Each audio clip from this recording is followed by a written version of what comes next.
Voilà un enregistrement de La ferme des animaux par George Orwell, raconté par Right Ear Audio.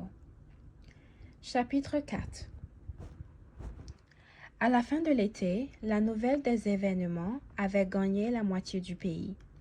Chaque jour, Napoléon et Boule de Neige dépêchaient des volées de pigeons voyageurs avec pour mission de se mêler aux autres animaux des fermes voisines. Ils leur faisaient le récit du soulèvement, les apprenaient l'air de bêtes d'Angleterre. Pendant la plus grande partie de ce temps, M. Jones se tenait à Willingdon, assis à la buvette du Lion Rouge, se plaignant à qui voulait l'entendre de la monstrueuse injustice dont il avait été victime quand on l'avait exproprié une bande d'animaux, de vrais propres à rien. Les autres fermiers, compatissants en principe, lui furent tout d'abord de médiocres secours. Au fond d'eux-mêmes, ils se demandaient s'ils ne pourraient pas tirer profit de la mésaventure de Jonas. Par chance, les propriétaires des deux fermes attenantes à la sienne étaient en mauvais termes et toujours à se chamailler. L'une d'elles, Forcewood, était une vaste exploitation mal tenue et vieux jeu. Pâturage chétif et à l'abandon, alliés envahissants. Quant au propriétaire, un monsieur Pinkington, gentleman, fameur, qui donnait la plus grande partie de son temps à la chasse ou à la pêche, suivant la saison. L'autre ferme, Punchfield, plus petite mais mieux entretenue, appartenait à monsieur Frederick, homme décidé et rétaux, toujours en procès et connu pour sa dureté en affaires. Les deux propriétaires se détestaient au point qu'il leur était malassé de s'entendre, fût-ce dans leurs intérêts communs. Ils n'en étaient pas moins épouvantés l'un comme l'autre par le soulèvement des animaux et très soucieux d'empêcher leurs propres animaux d'en prendre trop à ce sujet. Tout d'abord, ils affectaient de rire à l'idée de fermes gérées par les animaux eux-mêmes. Quelque chose d'aussi extravagant, on en verra la fin en une quinzaine, disait-il. Il fit courir le bruit jusqu'à la ferme du manoir, que pour rien au monde il n'aurait appelé la ferme des animaux. Les bêtes ne cessaient de s'entrebattre, et bientôt seraient acculées à la famine. Mais du temps passa, et les animaux, à l'évidence, ne mouraient pas de faim. Alors Frederick et Pilkington durent changer de refrain. Cette exploitation n'était que scandale et atrocité. Les animaux se livraient au cannibalisme, se torturaient entre eux avec des fers à cheval chauffés à blanc, et ils avaient mis en commun les femelles. Voilà où cela mène, disaient Frederick et Pilkington, de se révolter contre les lois de la nature. Malgré tout, en n'ajoutant jamais vraiment foi à ces récits. Une rumeur gagnait même, vague, floue et captieuse, d'une femme magnifique, dont les humains avaient été éjectés où les animaux se gouvernaient eux-mêmes. Et au fil des mois, une vague d'insubordination déferla dans les campagnes.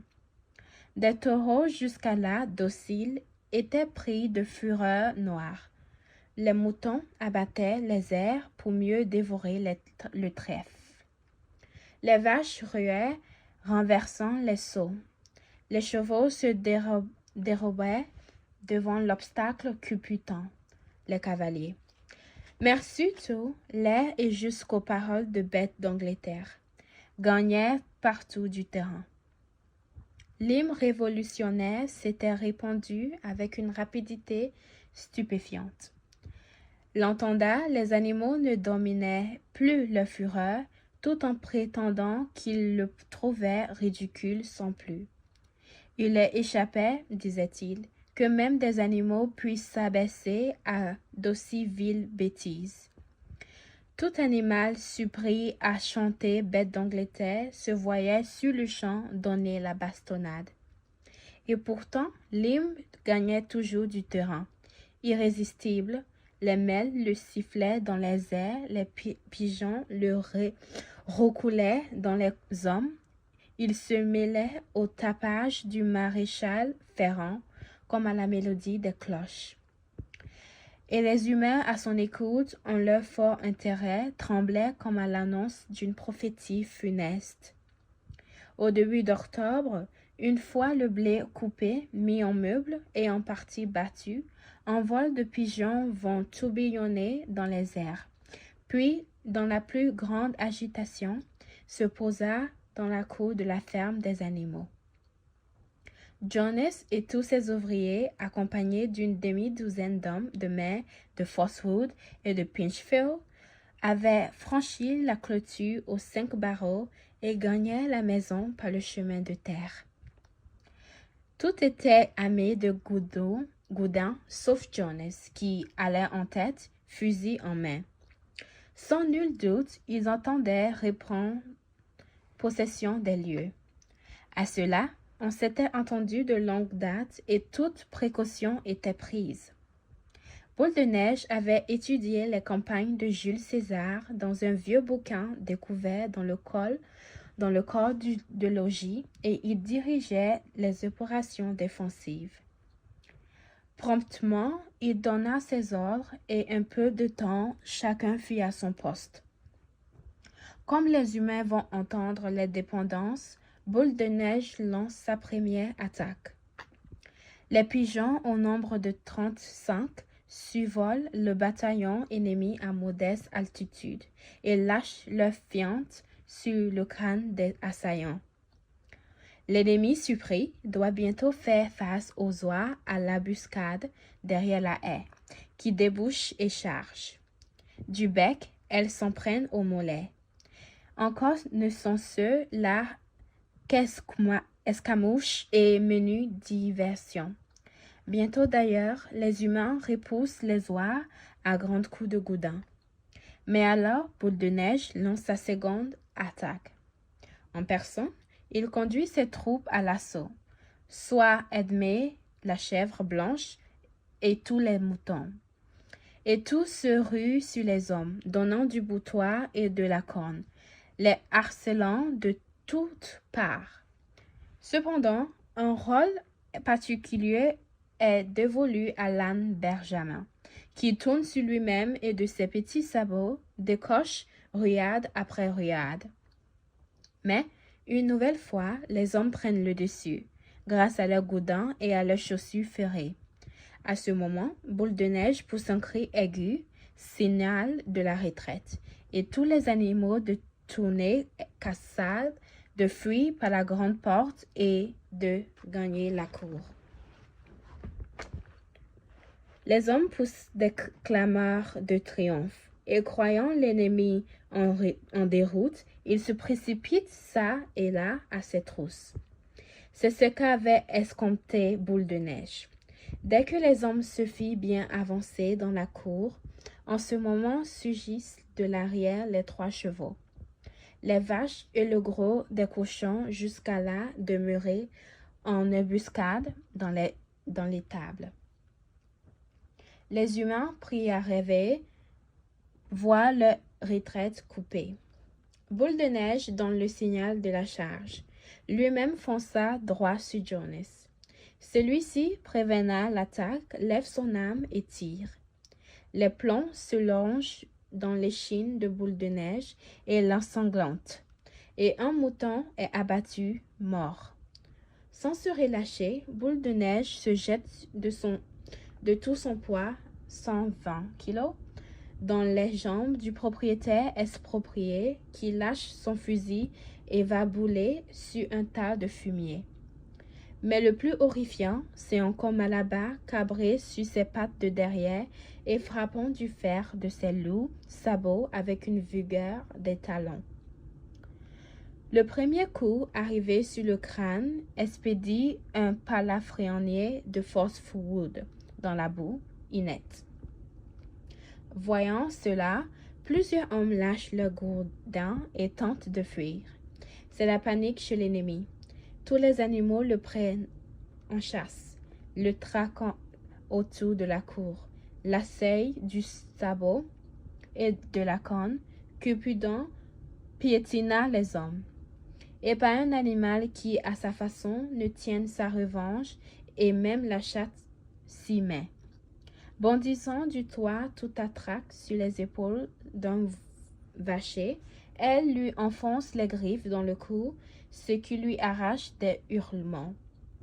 Mais, à un moment, sachant la voie libre, les hommes filent hors de la cour, puis s'enfuient sur la route, trop heureux d'en être quittes à bon compte.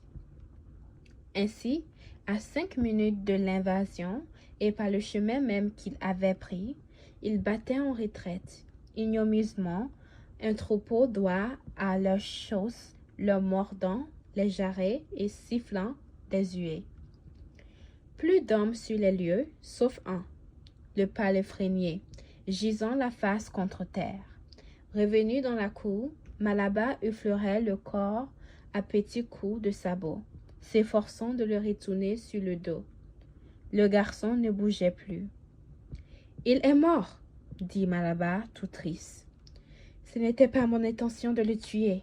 J'avais oublié les faits de mon sabot. Mais qui voudrait croire que je ne l'ai pas fait exprès? »« Pas de sentimentalité, camarade, » s'écria Boule de Neige, dont les blessures saignant toujours. « La guerre, c'est la guerre.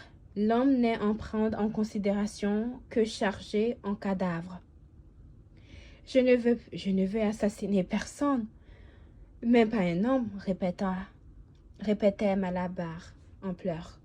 « Où est donc Edmé ?» s'écria quelqu'un. De fait, Edmé était invisible. Les animaux étaient dans tous leurs états. Avait-elle été molestée? Plus ou moins grièvement, ou peut-être même les hommes l'avaient-ils amenée prisonnière. Mais à la fin, on la retrouvera dans son borse. Elle s'y cachait, la tête enfouie dans le foin. Entendant une détonation, elle avait pris la fuite. Plus tard, quand les animaux revinrent dans la cour, ce fut pour s'apercevoir que le garçon secouru, ayant repris connaissance, avait décampé. De nouveau rassemblés, les animaux étaient au comble de l'émotion, et à tue-tête, chacun racontait ses prouesses au combat. À l'improviste et sur le champ, la victoire fut célébrée. On hissa les couleurs en chantant Bête d'Angleterre plusieurs fois de suite.